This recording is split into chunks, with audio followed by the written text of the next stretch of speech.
Elder, elder, Gekaya, Gekaya, Gekaya,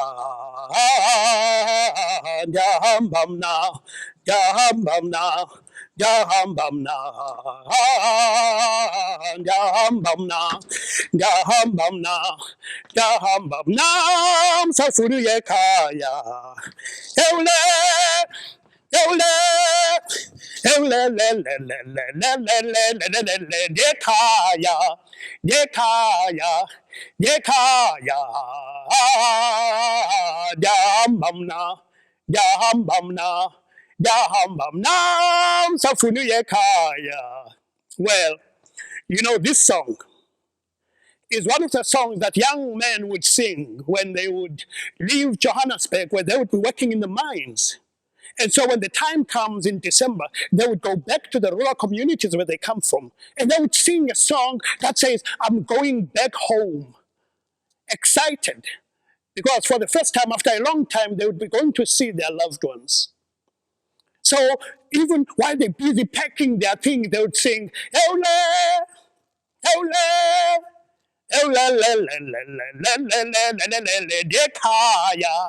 yeah, I'm going back home.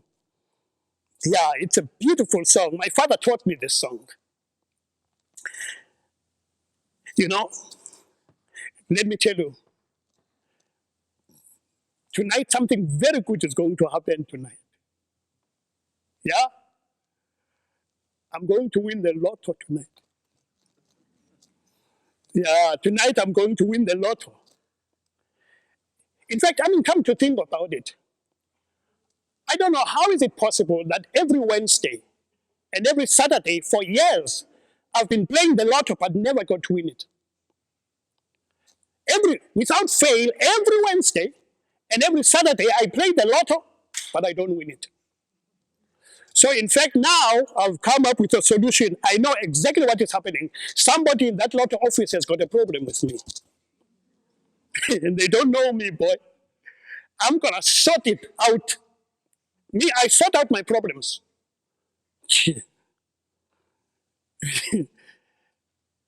But let me tell you what is going to happen tonight. I am going to, I'm going to be to watch. The program will start on television, and they will play that lotto music, and everything is going to go well. And then they're going to call out the numbers, and when they call out the numbers, let me tell you what is going to happen. They will call out all the numbers that I have, and which means what? I have won the lotto. Yeah. I can imagine, I always think about it. What is going to happen? What would happen when I win the lotto?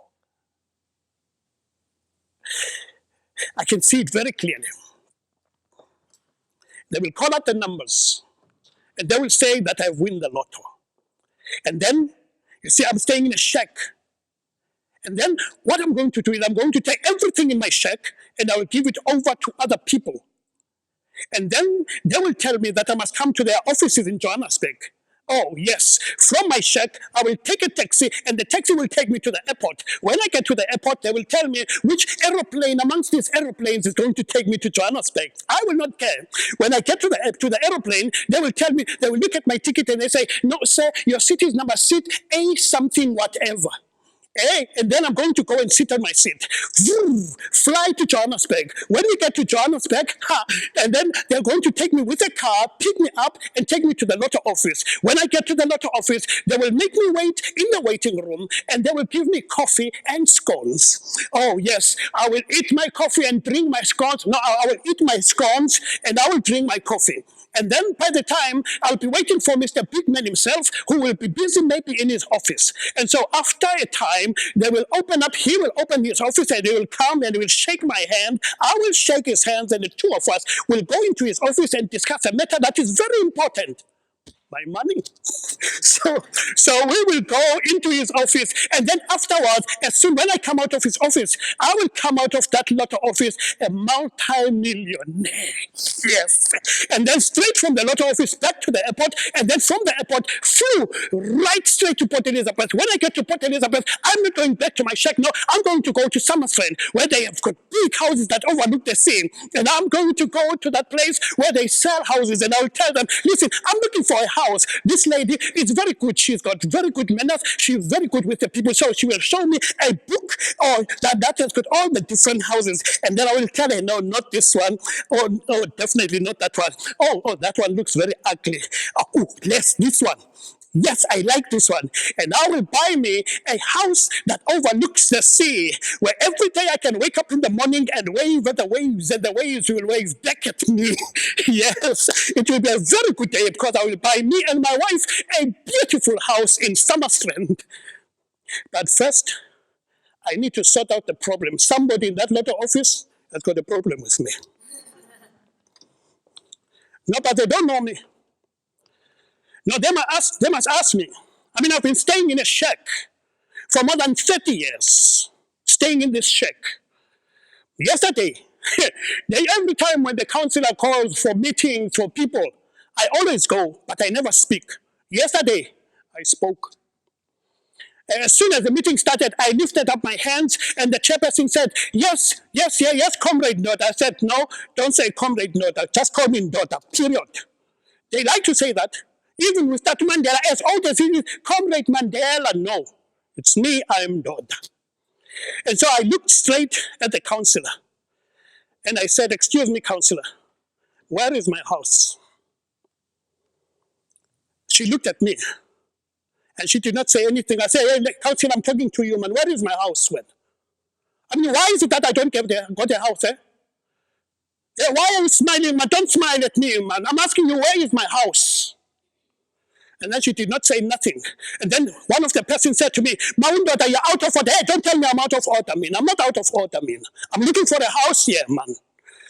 Yo, I put a big show, and everybody was so scared. Everybody was quiet. It was just me and the councillor. And I said, I want a house. I'm not leaving this meeting without a house.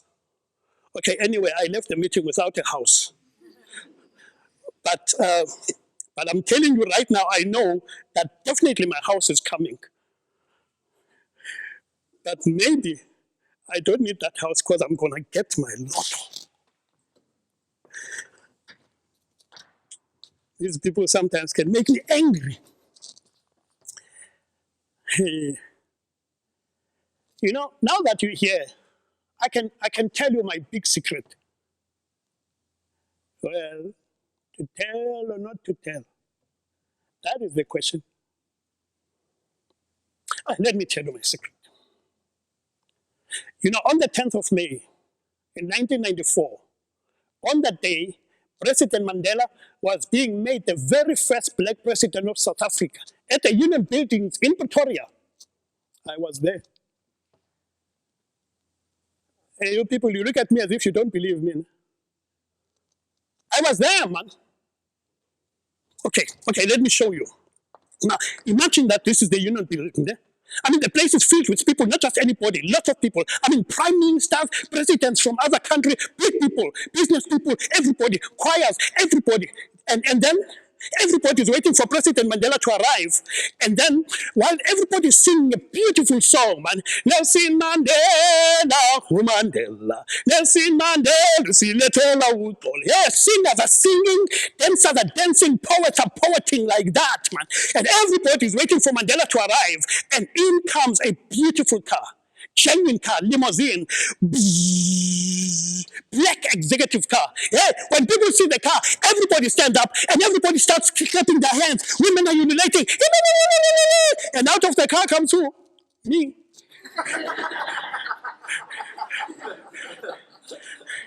Well, people are disappointed. But later, President Mandela arrives. He is sworn in, and then he delivers his speech. Now, just as he begins his speech, everything around the country has come to a standstill. No car was moving. People had packed themselves up in the stadia. in the community halls. Many people were listening on their radio, many watching on television, waiting for words of wisdom to come from a leader such as Nelson Mandela. He begins to speak, and at the end of his speech, he says these words.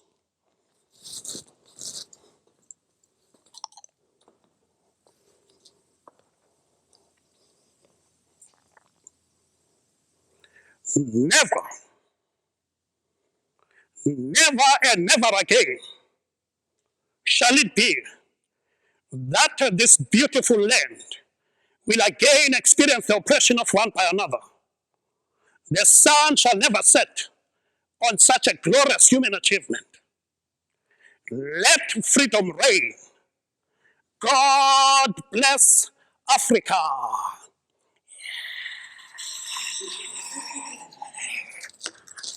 Yeah. As soon as it was finished, man, everybody started singing. Everybody stood up, man. Everybody was singing. Nelson Mandela, oh Mandela. Nelson Mandela, usiletela utolo. Nelson Mandela, oh Mandela. Yeah. Everybody was singing a song that says Nelson Mandela is going to bring us peace. That's what everybody was hoping for in South Africa. Coming from a history where we are coming from, everybody was looking forward to a peaceful South Africa. And we knew that Mandela as the president, we are going to get peace. Are you Mandela? Mandela, are you Mandela? Nelson Mandela, yeah. Well, everybody was singing. I was singing as well, man. But I was singing with tears flowing down my face when I remembered where that old man had come from. 27 years in jail. I mean, he spent all the time. I never spent a day. He spent all the time in jail. So while everybody else was singing and dancing, I told myself, I'm going to go around the country, tell people about it, the Rivonia trial. That trial where Nelson Mandela and those leaders were sentenced to life, I'm going to tell people about it. So just watch.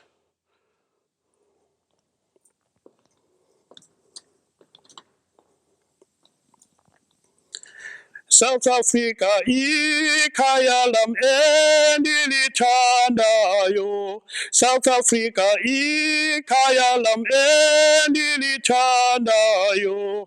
Ndizalilwe likhaya lam ndide ndikhululeke. Ndizalilwe likhaya lam ndide ndikhululeke. Amandla ngawethu. Mandla to all power to the people, all power to the people. These shouts and these slogans were the order of the day during the Rivonia trial, as masses of people came out to support their leaders that were standing trial there. You see, the Rivonia trial is one chapter that can never be forgotten in the history of South Africa.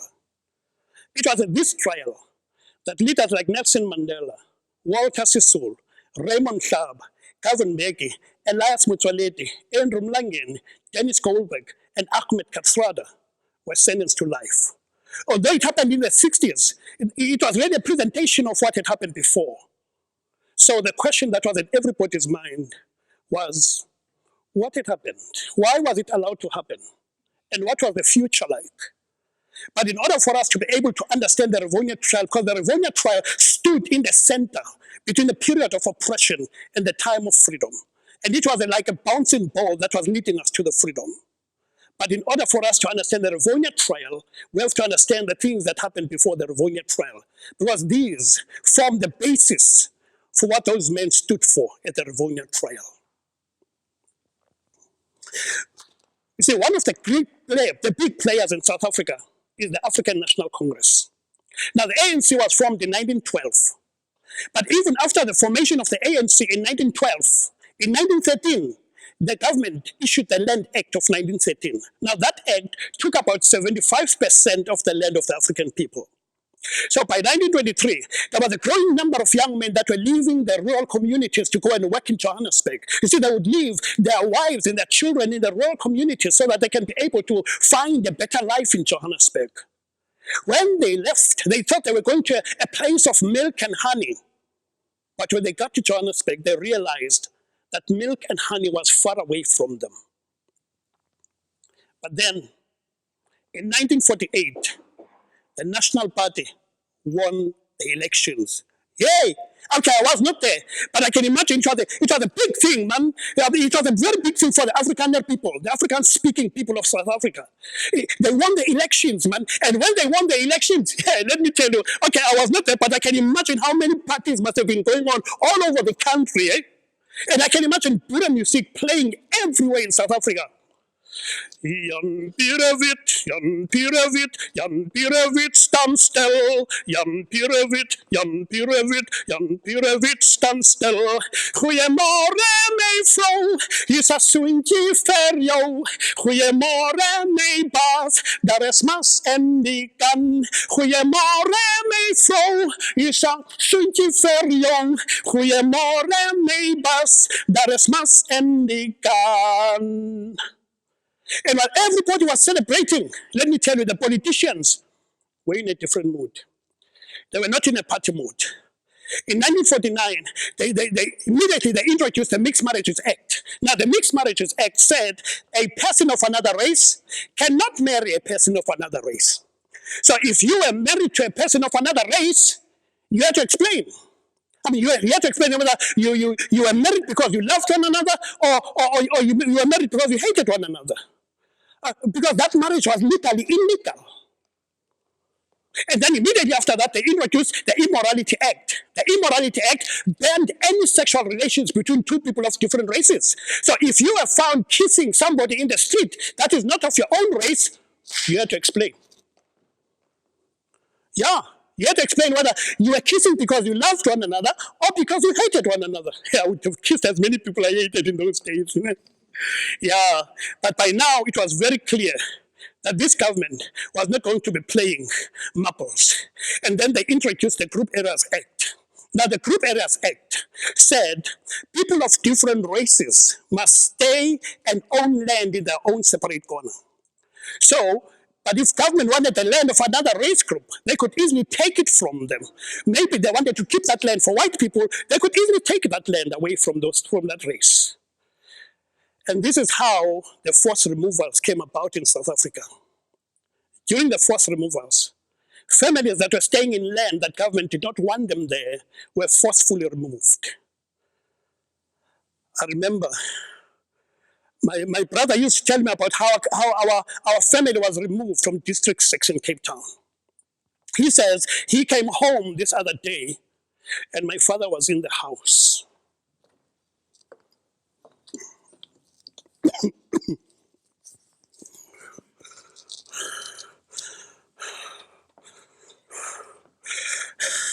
Sit here, my boy. They have just told us, boy, that we must move. No, you must listen to me very carefully. I am not going to move. I'm going nowhere.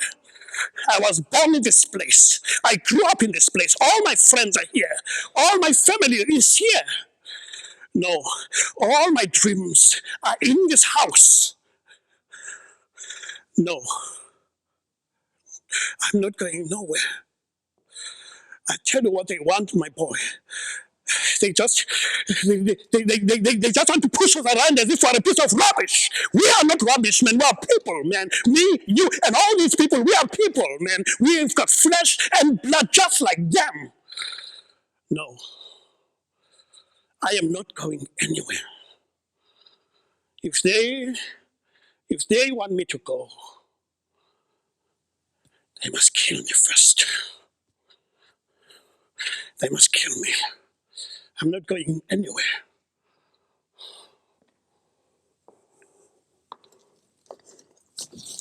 Hey, it was bad, man. And then people started holding meeting after meeting. The people were angry. Everybody was getting themselves for the protection of their land. Over our dead bodies, they said. Over our dead bodies. It was tense. It was the same in Southend in Port Elizabeth, and it was the same in Sophiatown in Johannesburg. Families were splitting up in decisions. Others wanted to go, but many, they wanted to stay. There was tension, man.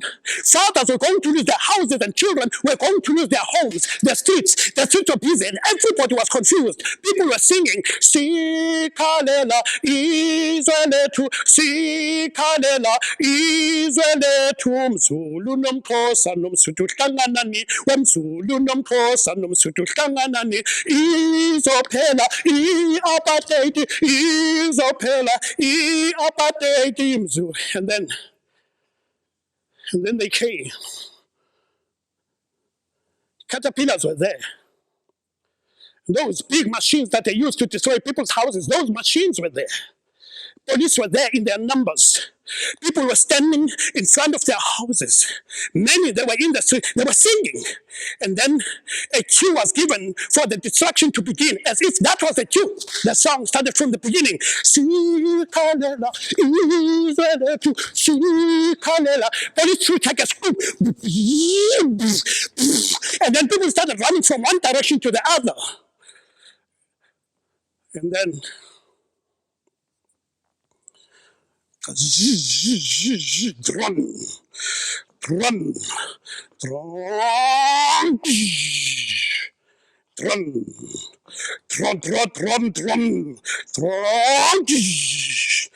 drum, drum, drum, drum, drum, drum, drum.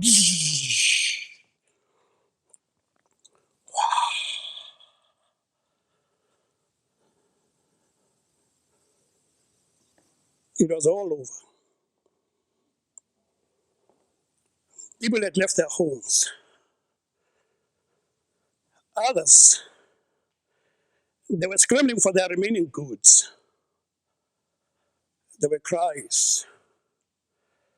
There were hugs. Friends were saying goodbye. The other did not know where the other was going to be located. Our house, like all of those houses, was destroyed. Thina sizwe, sizwe, sikhalela, lela izwe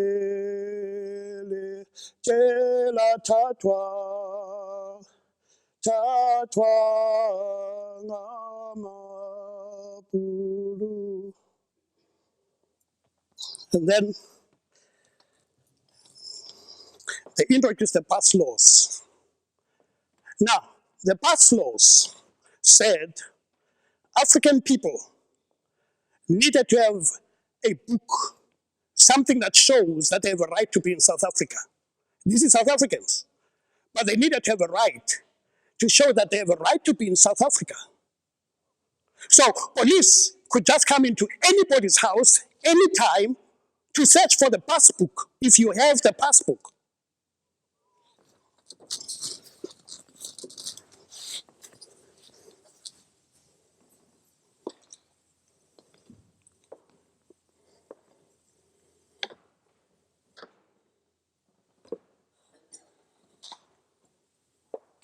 Where is your passbook? Huh? What is this? I don't have it with me. You don't have your passbook with you. I don't.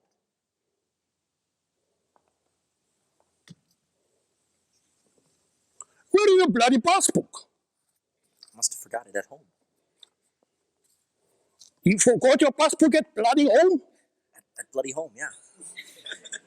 I'm taking you back to Transkei, where you come from. You cheeky pandu.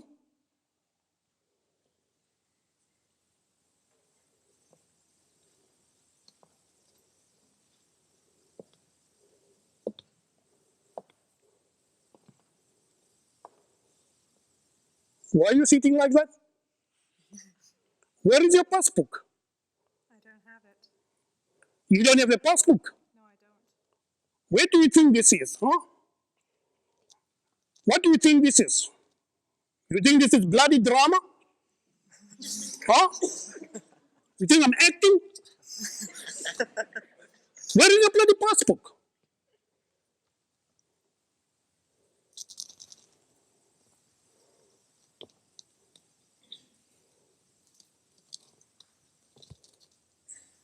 I'll lock you up.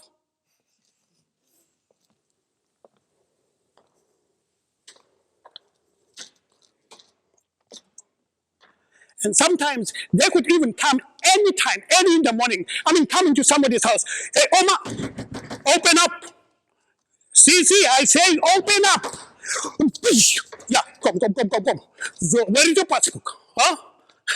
No passport. I knew you don't have a bloody passport. Where is your passport? Huh? No passport. Yeah, come, put it. Hey, shut up, mama. Come. Hey, shut up, mama. I'll let you do, okay? Hey, come here. Come. Independent. Look, push. Come. Sit there. Yeah. It was clear now that this government was not going to be playing marbles. But let me tell you, then when everything was said and done, the women decided they are not going to sit in the kitchen and just do whatever. No, they came straight. They went into the struggle. They went to Pretoria. In those days, Straydom was the prime minister. So they went to Pretoria and they said to Straydom, you strike the women, you strike the rock, you are going to die. That's what they said. They said, straight up, you strike the women, you strike the rock, you're going to die. Let me tell you, they came by bus, they came by taxi, they came by every kind of mode you can think about. Oh yes, there's a beautiful song that they were singing. You know, there's a song that they were singing. They said, straight on way, uzami wenzani, ngawuthinda bafazi. Straight on way, uzami wenzani, ngawuthinda bafazi. Wathina bafazi, wayithini bokotho, uzami wenzani, ngawuthinda uyabathina bafazi bayithini botho uzama wenzani ngawuthina bafazi. They said straight on, you strike the women, you strike the rock, you're going to die. That was in 1956. In 1958, straight on died.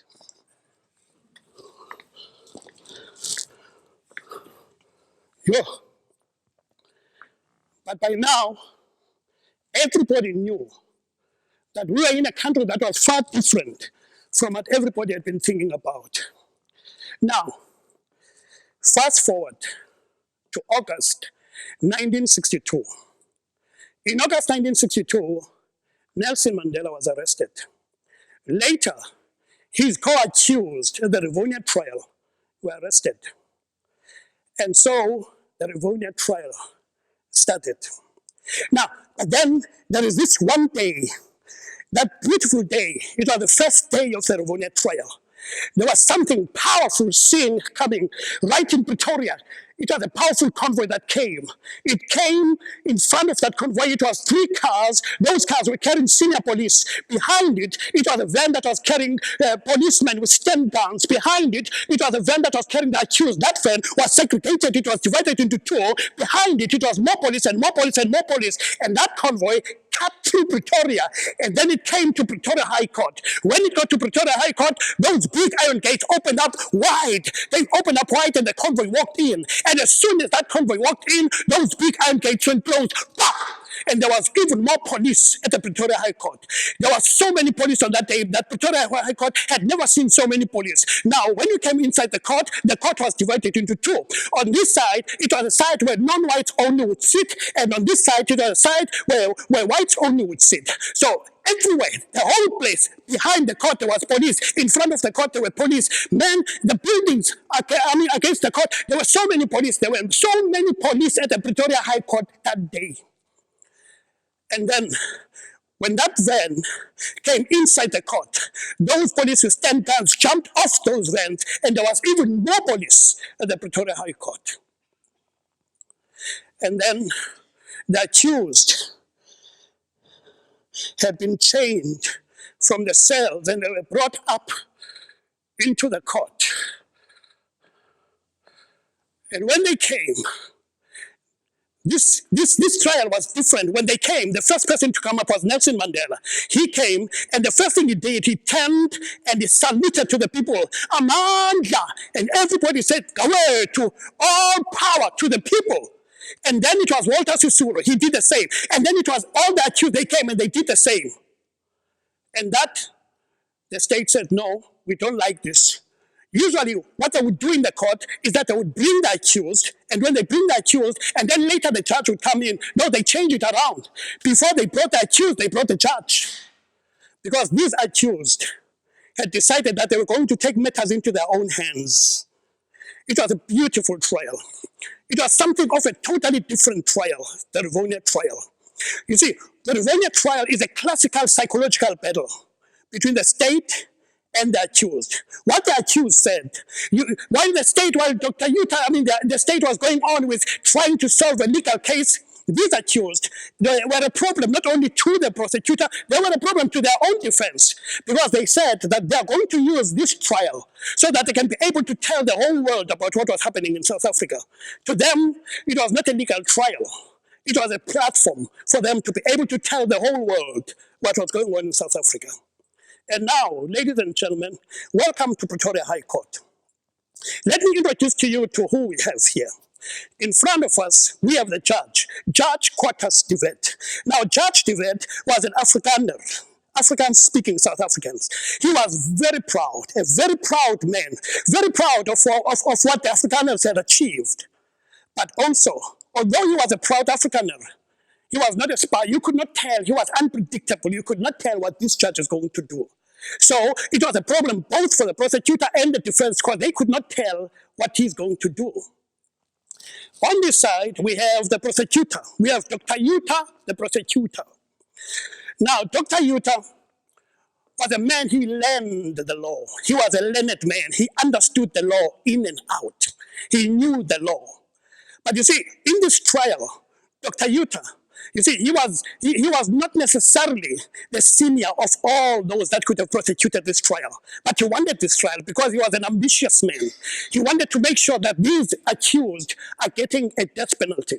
So Dr. Yuta, there was his weakness. His weakness was he did not understand. He thought he could match up to these accused. So instead of dealing with legal issues, he also entered the political issues. And that was coming into the boxing ring with the senior boxers when you're a junior.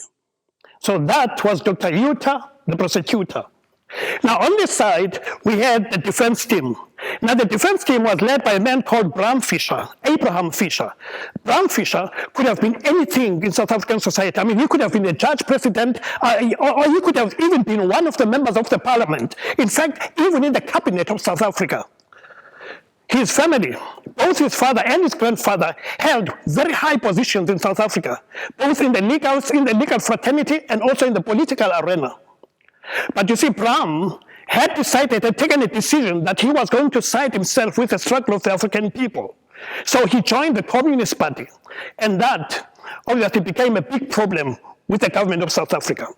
Next to him is a man called George Bizos. Now, George had run away with his father from the oppression of the Nazi government, and with his father, because he had helped some of the Jews in those times, and so his father boated all the way to Africa, and then he landed up in South Africa. That is where he landed, and he became an advocate. He made a decision in his life also that he was going to help, and he became part of the. He had represented many people in political trials in South Africa, and so yes, he had also joined the defense team of the Rivonia trial.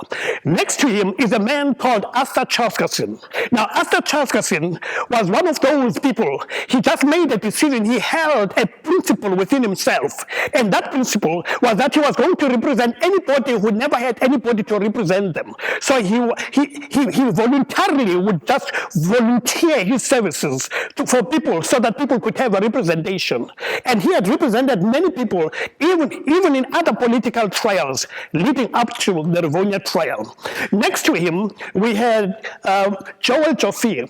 Now, Joel Joffé is the lawyer that the families went to. When these accused were arrested, the wives were panicking. The first person that they sought to go to was a man called Joel Joffé. So he was the one that put together the whole team, because the family had asked him to be able to represent these the accused. And then next to him, we have a man called Vernon Beranger. Now, Vernon was a master of cross-examination. He knew how to cross-examine. He was very good. He was highly respected because everybody knew that it was easy for him to look at a witness and he was able to tear them apart. His advantage was that he quickly understood the advantages, the psychology and the weaknesses of characters, and he was able to look at them and tear them apart. That was Vernon Beranger. And here we have a powerful defense team for the Rivonia trial. And then we have the accused. Now, the accused were led by Nelson Mandela. He was highly respected.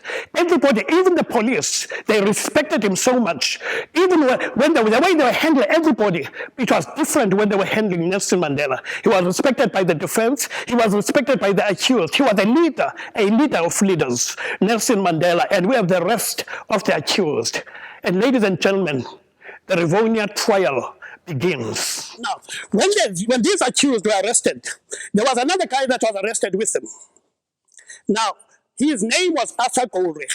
Now, Arthur Goldrich, when he was arrested, he made a deal with a young man that was looking after him in prison, Johan Kriers. So this is what I'm now. Now, Goldrich looked at this young man and he saw that this young man was not happy today. So he said, Johan, is everything all right? And Johan said, yeah, no, not everything is all right. Eh? Everything is not all right. Eh? And so Goldrich says, so what is happening? What seems to be the problem? He says, no, I took my friend's car. And now when I was driving him, that car, when I was driving him, and then he goes to an accident, boom. So my friends, he says, I must pay you now 50 pounds, 50 pounds. Says, I must pay 50 pounds. So Goldrich says, 50 pounds, eh? So Goldrich says, no, look, it's not a problem. I'm going to speak to somebody and arrange for you to be able to receive your 50 pounds. Is that okay? And then this young man said, yeah, that would be nice. Eh? So what Goldrich did was he organized for this young man. So this guy got his 50 pounds and it was nice. Then Goldrich thought, okay, we can take it further, this thing. Eh? It would be nice. So he spoke to him, Johan, I could give you 2,000 pounds. Would you like 2,000 pounds? I could buy you 2,000 pounds, a farm, and I could even give you a car. So what do you think? Only for the exchange, that if maybe you could organize the keys for me, so that I can maybe just, I can't be able to get the 2,000 pounds if I'm in trouble, if I'm in jail, you see? So, hey, 2,000 pounds, eh? 2,000 pounds, eh? He says, no, sure, I can do it. So, Johan Kriers organized the keys. And so, Goldrich took the keys and he went. He left. Nobody's sure whether this young man got there under the 2,000 pounds or not. But one thing that is clear is that Goldrich left the country. And it was a big thing. It was all over the television because the government had been looking at this arrest of these guys to say, hey, we're going to make sure that we shut any subversive actions in South Africa. But then, inside the court, first up, it was Dr. Yuta, the prosecutor. And now, ladies and gentlemen, would you please stand? The court is about to begin.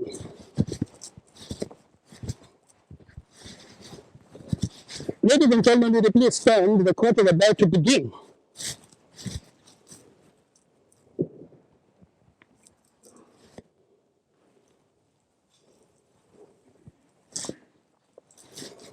You may be seated.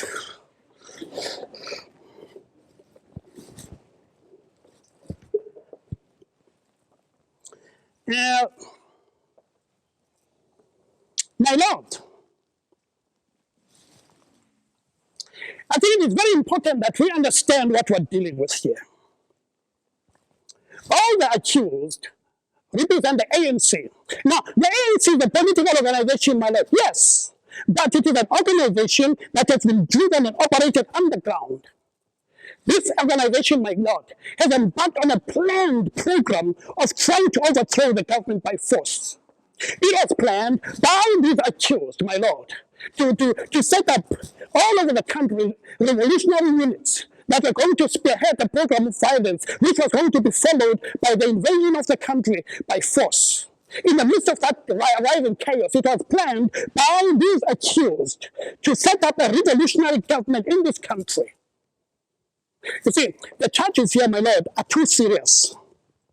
This case is a classical case of an overthrow of a legitimate government by force. You know, it is a pity, my Lord. It is a pity that thousands of Africans have been duped by false promises by these accused. Promises of free education, free bread, free hospitals, even free holidays, so that they can participate in these terrorist activities of these accused. The state, my Lord, the state would like you, we beg you, my Lord, to impose a sentence that is befitting of such terrorist activities. The state asks you, my Lord, to impose a death penalty. So, a death penalty it was. And according to the Sabotage Act, it was a death penalty that they were awaiting. So the prosecutor was pushing for a death penalty. And so he brought his first witness. His witness was a guy called Bruno Mtolo. Well, there were many witnesses that were there, but this one witness, Bruno Mtolo, was the one that had the accused more than anybody. Because Bruno Mtolo was a saboteur. He was a guy who could build bombs and he could blow them. He had been working very closely with guys like Nelson Mandela. He was part of the Regional High Command. So he knew them better than any other person. And now, Bruno Mtolo had testified that leaders had left the country. He testified, he had told everything by Dr. Yuta. Dr. Yuta had prepared him. But then, Vernon Berrangé was given the responsibility to take this witness and cross-examine him. So,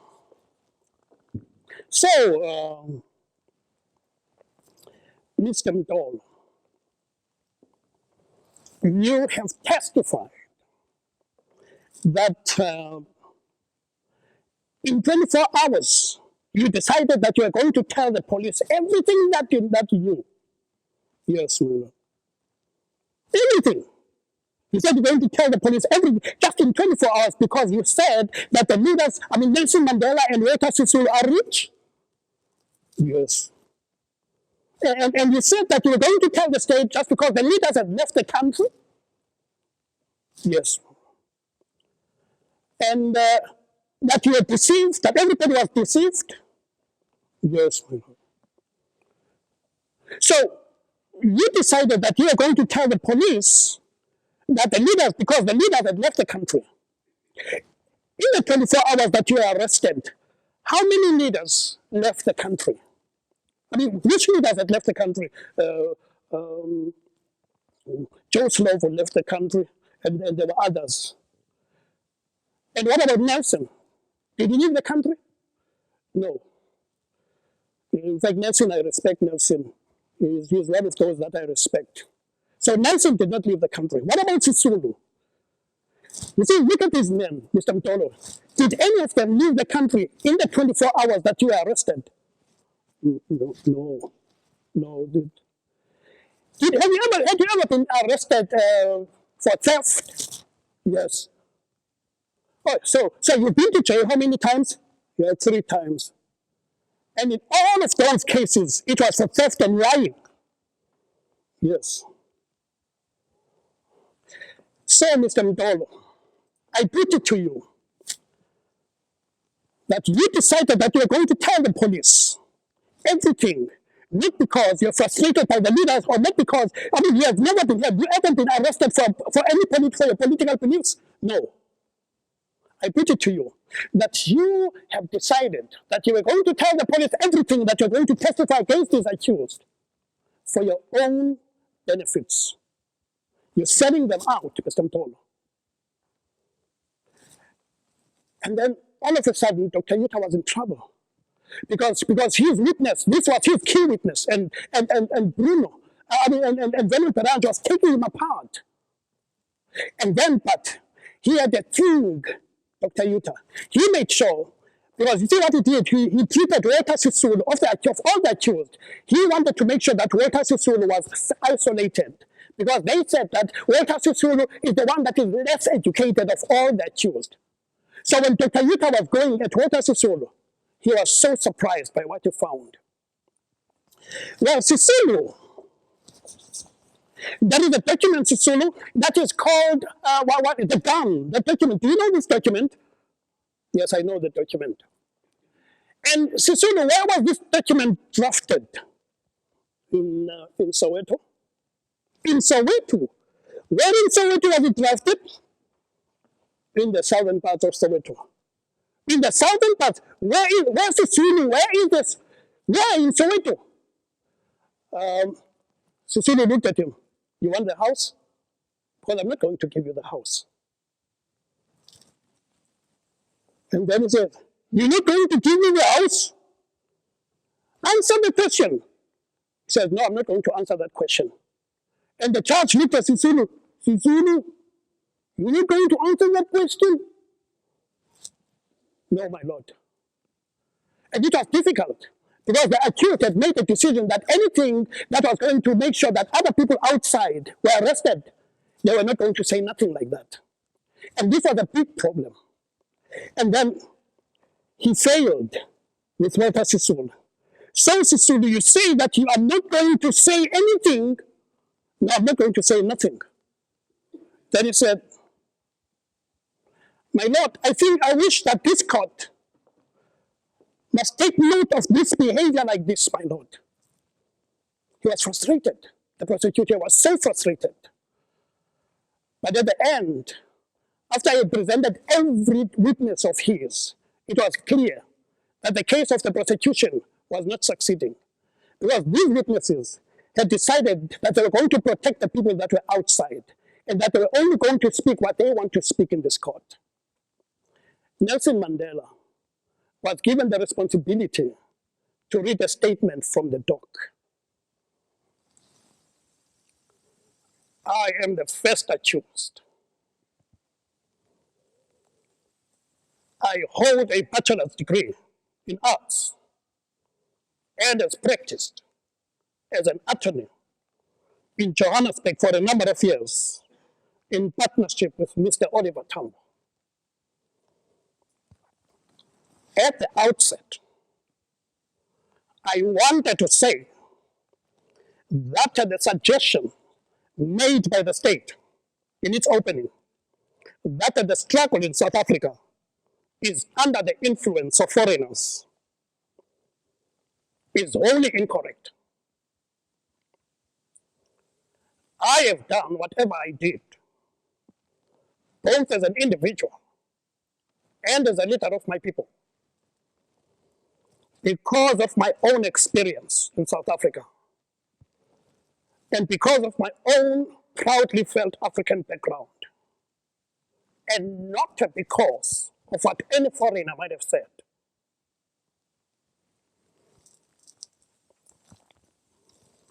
I admit immediately that I am one of the persons who helped to form Umkhonto weSizwe, and that I played a prominent role in its affairs until I was arrested in August 1962.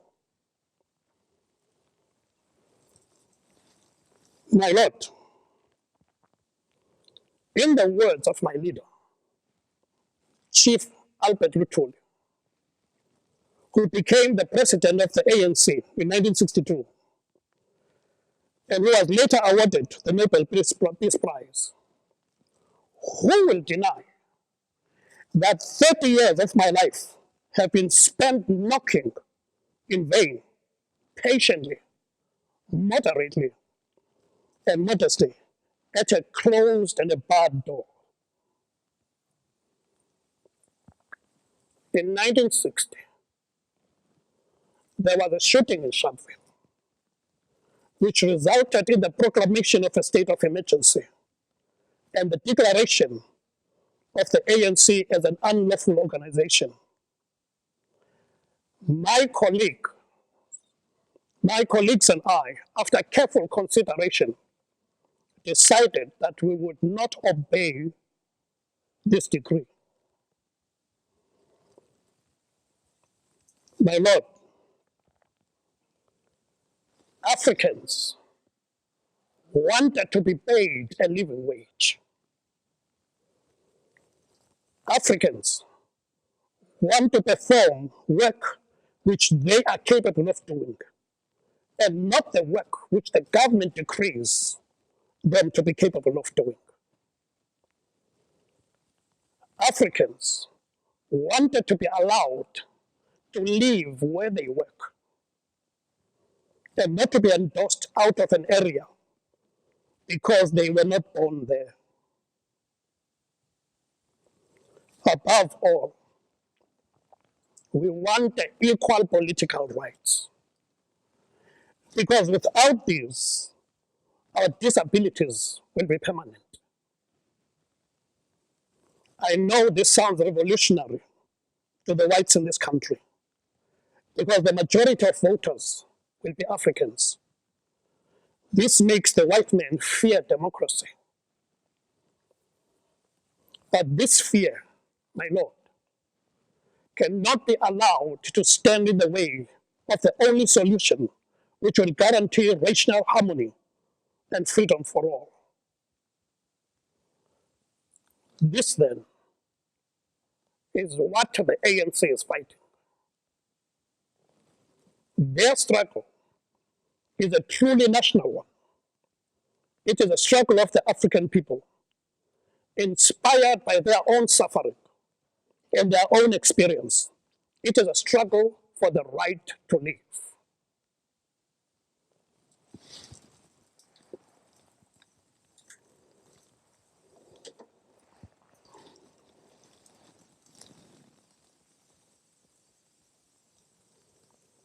During my lifetime, I have dedicated myself to this struggle of the African people. I have fought against white domination, and I have fought against black domination. I have cherished the ideal of a democratic and a free society in which all persons live together in harmony and with equal opportunities. It is an ideal which I hope to live for and achieve, if need be. It is an ideal for which I am prepared to die.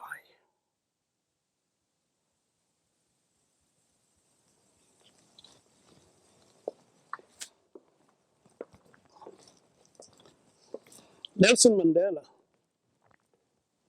Walter Sisulu, and all of those leaders were sentenced to life. It was a big disappointment for the prosecutor, Dr. Yuta, because his ambitions were crushed. But it was a victory for the accused and for the country. When the sentencing happened, it happened so quick that many people, although they expected, in fact, there was something that happened before they were sentenced. They were asked by the defense what they would do if it was a death penalty. And every one of them said, if it is a death penalty, then it works very well to unite the people, and they will not appeal for it. Every one of them. But when the sentencing happened, it was said it's a life sentence. No, there was so much joy, man, for every one of them. Dennis Goldberg, his mother was sitting there. His mother did not hear what had happened. She said, what is it? And Dennis Goldberg said, life is good. In 1994, Nelson Mandela came out to lead South Africa to a peaceful and a democratic society that we all live in today. And when all of it was said and done, even the new national anthem of our country said that we are one country, one people, and everybody belongs to South Africa. Thank you very much.